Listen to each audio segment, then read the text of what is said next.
That didn't sound promising. Abruptly, the cavernous space shudders. An eerie resonance presages doom as a colossal creature, veiled in shadow and malevolence, lands with majestic yet ominous grace upon the stairwell before you. Black scales, slick as night yet glinting with a nefarious sheen, shroud the creature from horned crown to lethal coiling tail. Its wings, vast tapestries of the void, cloak the surroundings in a momentary darkening shroud as they flex. Feral eyes, alight with predatory desire, pierce into your very souls, while acidic saliva drips from jagged, cavernous jaws, hissing as it meets the stone beneath. The air grows dense, tension straining against the spectral atmosphere as the young black dragon, an embodiment of dreadful power and ancient malice, rears before you, a serpentine sneer twisting its ghastly maw. Oh my god. And with that, I'm gonna need everyone to roll for initiative. I rolled an 8, Joe. Fuck, that's only a 17 for me. Hell yeah, I got a natural 20, Joe, so a 21 total. The Pebble got a 14. All right, so it's the dragon up first with SteelJaw on deck. The dragon, a sinister amalgamation of dark scales and malevolent intent, wrenches its fearsome maw open, unleashing a skyward torrent of corrosive acid, demonstrating a raw and unbridled fury. Muscles ripple beneath its ebony hide as it thrusts forward, wings slashing through the air, propelling it an imposing 80 feet towards your formation, locking its malefic gaze upon SteelJaw and the Pebble. The beast recoils, its head weaving back in a lethal prelude. Then, with a roar that echoes with both threat and promise, it spews forth a cataclysmic deluge of acid. This venomous tide, sizzling and voracious, seeks to consume everything in its path, streaking towards SteelJaw and the Pebble with a terrifying inevitability. I'm gonna need you both to make a dexterity saving throw. Oh shit! That's a 17 total for me. I rolled a 15 total. Okay, so the dragon delivers a whopping 54 damage to each of you. How much? Reduced to 27 because you both passed the saving throw. Yeah, I'm going to go ahead and use my absorb elements as a reaction, Joe, which will reduce the damage to 13. Nice. All right, Joe, in the famous words of Rar, I'm going to fucking rage! Amazing. What benefits does that provide you? Everyone who's watching SteelJaw sees his form multiply as he grows from a medium creature to a large creature. Then I'm going to run up to the dragon and take a slash at its hide with my greatsword. So that's a 21 to hit. Yeah, that hits, dude. So that's 9 points of damage, and the dragon gets pushed back 5 feet because of my crusher feat, which allows me to push any creature back by 5 feet, provided that the target is no more than one size larger than me. Wow, I think there's a chance you could have said feet more times and quicker than Soloman said cage. The boy likes his feet. No, that's absolutely not canon. Anyway, I'm going to make another attack with my greatsword. That's a 25 to hit and 15 points of damage. He also gets knocked back another 5 feet, to which I close the distance on him. Awesome. Is that the end of your turn? Indeed it is, Joe. All right, Soloman, you're up with the Pebble on deck. I'm going to run over here and then throw my dagger of returning at the dragon. That's a 19 to hit. Nice. That definitely hits. Great, so that's 25 damage total. That's some juicy damage, boy. Yep, and that ends my turn. Okay, so the Pebble is going to cast Enlarge or Reduce as a twinned spell, casting Reduce on the dragon and Enlarge on SteelJaw. Damn, that's awesome. What saving throw is that? It's a Constitution saving throw, so he's probably going to succeed. Well, you jinxed it. He rolled a natural fucking 2. Oh, excellent. Pebble, as your arcane energy spirals from your fingertips, executing your twinned spell, an astounding spectacle unfurls before the eyes of you all. SteelJaw, already a formidable presence in his enraged form, now magnifies, every muscle and sinew stretching and expanding as he surges to a staggering 32 feet of raw, towering power. His form now a monolith of might amidst the flaming tableau. Conversely, a reverse transformation engulfs the dragon, once just above the size of SteelJaw in his large form, now dwindles, its fearsome frame contracting and collapsing inward, its once mighty stature reduced to a mere shadow of its former self, now appearing almost vulnerable, its scaled visage now fitting neatly within the potential grasp of SteelJaw's now colossal hand, as if comparing a normal-sized individual to a cocker spaniel. Okay, that's absolutely hilarious. Shit! I hate this. I'm scared of fucking heights. You know, thinking about it, it's actually quite an unfortunate fear. Okay, then I'm going to move over here, Joe, and that's the end of my turn. Well, not just yet, it isn't. All of a sudden, Pebble, all of your hair falls out, landing on the floor in a nice little pile. I'm fucking bald. Wait, you didn't already know that? Yeah, at this point, it would be more surprising if you grew hair. He's talking about Pebble, you numpties. Right, well, it's your turn now, Mite. What you doing? I'm gonna cast slow on the dragon, Joe. Finally some luck for this thing. It rolled a natural 20. Hold your horses, Mr. I shout out to the dragon. Oh, scaly wretch with puny might, your shrunken form's a sorry sight. Okay, and what exactly are you trying to do there? Oh yeah, I forgot to say, that's me casting silvery barbs, Joe. Nice. Oh my god, not again. What do you mean, not again? That's the first time I've cast it. Oh, nothing. I'm just getting some serious PTSD. Lo and behold, his next roll was a fucking 10. So not only is the dragon now classed as a medium creature with all the other debuffs attached, but it's slowed, so can only make one attack per turn. Its AC has been lowered, and its movement speed is also halved. Awesome. Don't hate the player, hate the game. Is both an option? Now that's just hurt my feelings. I'm just joking with you, man. That's what I thought. Okay, so I'm gonna run over here now, and then that's my turn done. Sweet, right. So now it's the layer action's turn. All of a sudden, an ominous tremble pervades the room, unsettling the once stable ground beneath your feet. An eerie symphony of pops and hisses crescendos around you. Suddenly, from the very floor beneath, globules of searing magma forcefully erupt, hungrily seeking each one of you out with a fiery resolve. Okay, that's a natural 20 on Soloman, a 17 on SteelJaw, a 12 on Mite, and a 14 on the Pebble. Obviously, that hits. That misses me. Yeah, that misses me too. Yep, that gets me, Joe. So that's 14 points of fire damage to you, Soloman, and 5 points of fire damage to you, SteelJaw. All right, so top of the round, it's the dragon's turn. Okay, so first it's going to roll to see if it gets its acid breath back, to which it rolled a 3, so it doesn't. Now it's going to make a bite attack against you, SteelJaw. So that's a 20 to hit, which I'm assuming does. Your assumption is correct, Joe. The diminutive dragon, seemingly undeterred by its shrunken size, lunges forward with an unexpectedly ferocious bite, its small but shockingly powerful jaws snapping with a formidable force that belies its current stature. Okay, that's 18 points of damage, reduced to 9 because of you raging. Now, it's going to attempt to take to the skies, aiming to get around 40 feet in the air away from you. You will get an attack of opportunity on it, SteelJaw. Not only do I get an attack of opportunity on it, Joe, but because of my sentinel feat, if I hit it, it's going nowhere. So that's a 17 to hit. Yep, that hits it. Nice. That's 13 points of slashing damage, Joe. The dragon unfurls its wings, muscles coiling for ascent, when SteelJaw, wielding your colossal greatsword, you bring it crashing down with monumental force. The blade slams into the dragon's form, not merely inflicting grievous damage, but utterly crippling its attempt to rise, pinning it in a maelstrom of thwarted power and thrashing agony. Take that, you stupid scaly lizard. That brings us to you, SteelJaw. What you doing? I'm going to make 2 attacks against it, Joe. Fuck! So the first attack was a natural 1. Unlucky, buddy. In hindsight, I really should have used a reckless attack. Oh well, what can you do? For my second attack, I will be doing it recklessly. Better. So that's a 19 total. Awesome, dude. That certainly hits. How much damage do you do? That's 14 damage, Joe. Hoisting your monumental 30-foot sword, a menacing silhouette against the lava's glow, you unleash a tempest of violence upon the immobilized dragon. Your first attack cleaves through the air, crashing into the walkway beneath with such might that the structure teeters on the brink of obliteration, stones cascading into the abyss below. With the second swing, no mercy is granted. The sword descends, nearly bisecting the creature. Its eyes light up with the anguish of a near-fatal impalement. That's my turn, Joe. All right, Soloman, you're up. All right, I'm going to use steady aim as a bonus action, then throw my dagger towards the dragon. That's a 22 to hit. And 17 points of damage. With a calculated throw, you hurl your dagger into the air. It spirals gracefully and precise, burying itself into the dragon's hide. An agonized, ear-splitting roar envelops the chamber as the beast reels, its eyes flickering with torment. Almost instantly, the weapon vanishes, reappearing smoothly in your hand, while a torrent of dark, thick blood streams fervently from the open, pulsating wound it has cruelly left in its wake. That's me done. All right, Pebble, it's your turn. Okay, I'm going to cast Fireball behind the dragon, making sure to only hit it and not SteelJaw. Nice. So let's see what it rolls for its dex saving throw. Remember, it has a -2 on its dexterity saving throws because of the slow. Yeah, which reminds me, I never rolled to see if it shook that off or not. It's not really mattered so far because both SteelJaw and Solomon's attacks would have hit it anyway without the -2 on its AC. Well, it's definitely shook it off because that's a natural 20. Fair enough.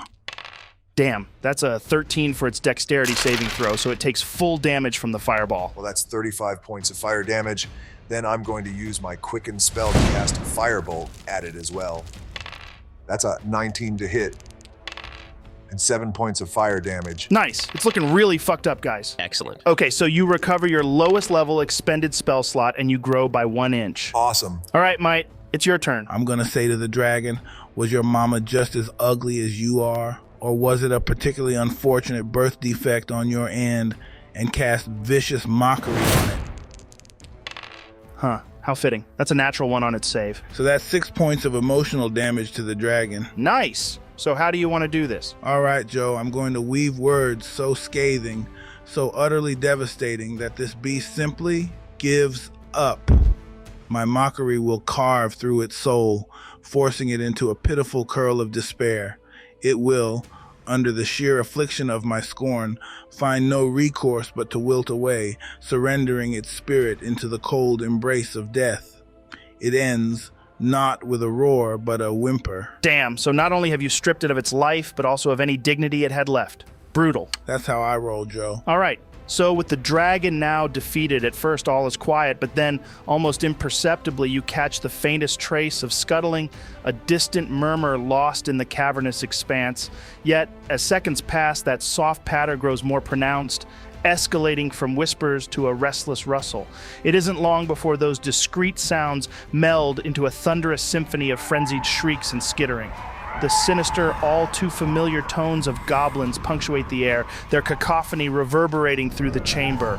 Like specters, they begin to materialize from behind the columns, their numbers multiplying rapidly. Well, shit, how long do we have before they reach us? I'd say you have around 30 seconds before they're upon you, and you will be fully surrounded. As soon as I notice this, I'm going to dash to where the crystal is, ripping it from its place of rest, then running back down the stairs and towards the exit of this chamber. Okay, that's easy enough to do with your hulking size. As you pick the huge crystal up under one arm, you look up, and there, resting on the throne, is a crown that seems to be the very embodiment of royalty.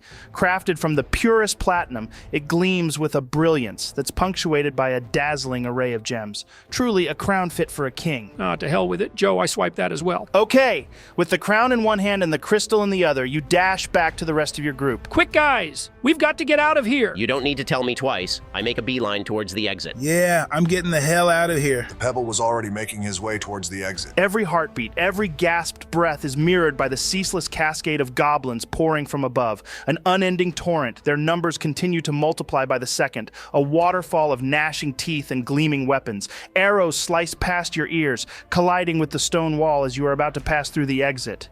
But just as you think the surge of goblins is the pinnacle of terror, the very fabric of the cavern shudders.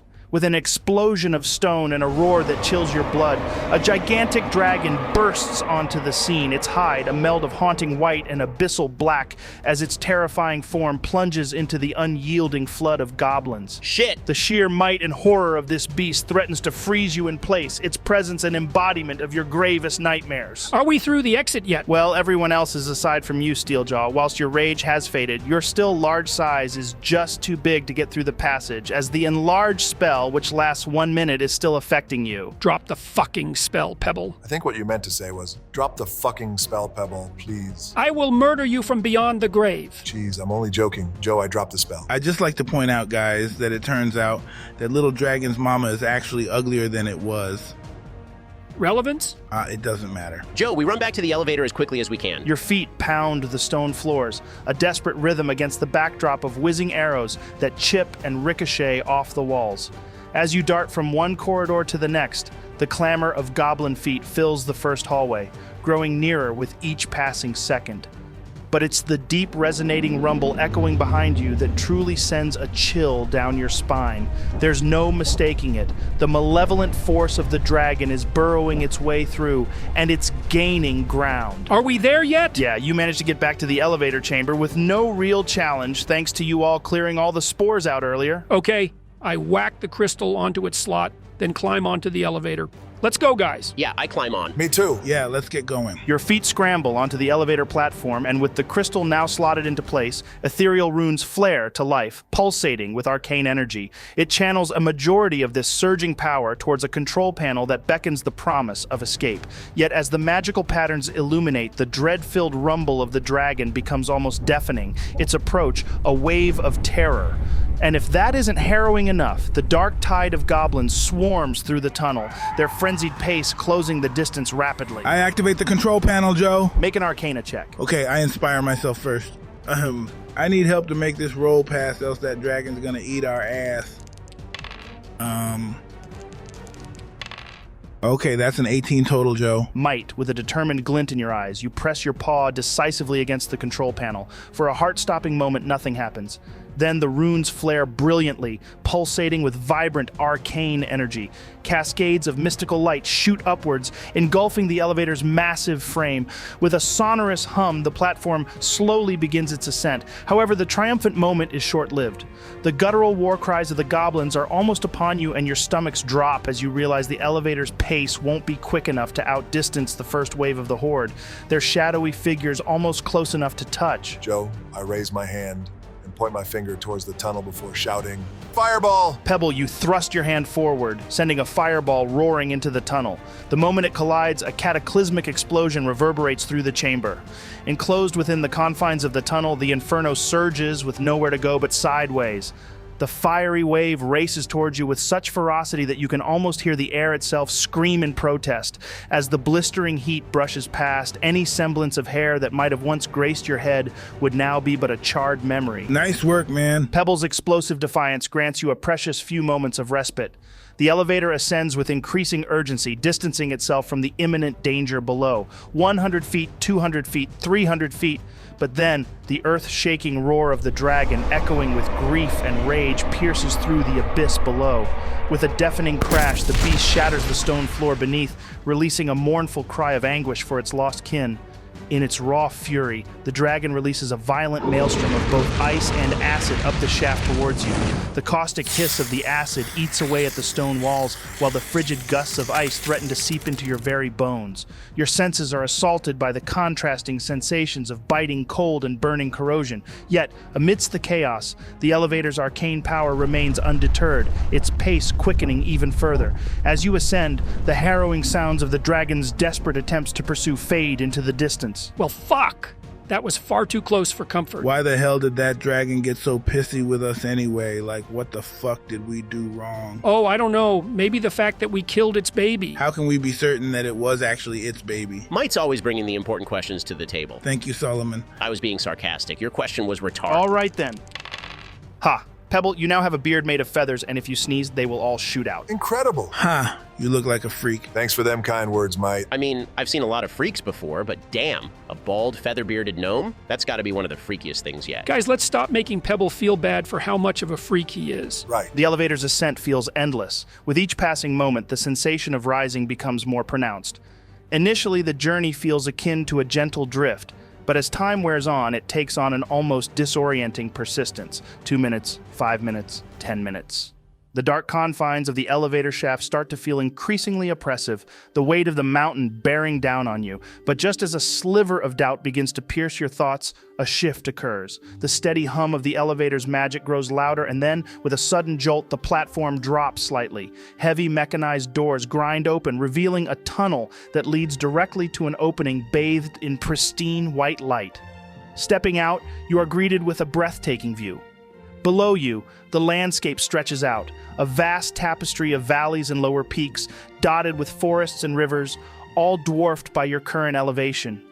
The air is thinner here, but the crispness makes every breath feel invigorating. Yet when you turn your gaze upwards, the enormity of the Serpent Spine Mountains becomes truly apparent. Towering above you are the upper reaches of the range, their peaks veiled in mist and snow. They loom vast and silent, an imposing testament to nature's grandeur.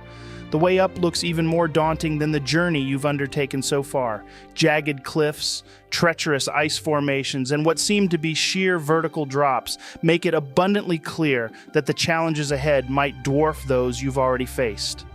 All right, folks, you just wrapped up episode 1 of this one-shot. If you enjoyed it, how about you do me a solid and smash that like button, share it around, and hit up the comments with your wild theories with what you think our chaotic hero's next move will be.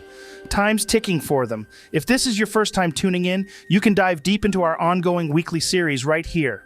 And look, if you're digging what we're doing and want to help keep this train fueled, you can jump on board as a YouTube member or swing by our Patreon. You'll not only be powering this adventure, but you'll snag all our stuff a week early.